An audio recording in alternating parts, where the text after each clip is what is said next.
טוב, תדריך, מה זה? מה זה הפלפל הזה? בוא קודם כל אני רוצה לשמוע, טל. קרוליינה ריפר צהוב. ומה? 2.5 מיליון בסולם סקוביל. באיזה מקום הוא בעולם בחריפות? מקום שני כרגע. אתה בטוח? מקום ראשון שאפשר להשיג. אתה דוחף את כולו סגי? אני לא מאמין לך. מקום ראשון שאפשר להשיג בפלפל. זה אמור להיות חריף כאילו? חריף ברמה מוגזמת. אני לא מאמין לך.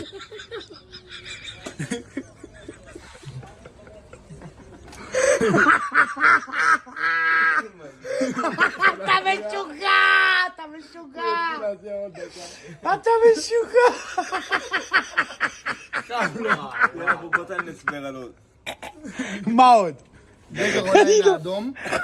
זה 4.5 מיליון בסולם סקוביל. זה הקרולינה. מה הוא אומר? מה זה 4.5 מיליון? איזה מקום הוא בעולם? כרגע מקום ראשון. מקום ראשון. וואי וואי וואי קרוליינה ריפר הצהוב הוא מקום ראשון, אבל השני כאילו אחריו.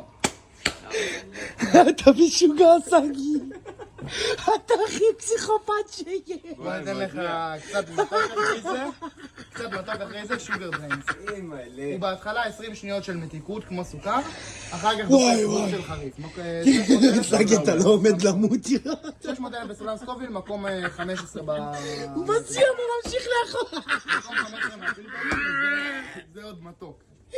זה עוד טיפה מתוק בהתחלה. עכשיו זה... זה שוגר בריינס, מקום 15, כמעט, זה 600,000 בסולם. הוא נשרף לו החיים. לא, בטח.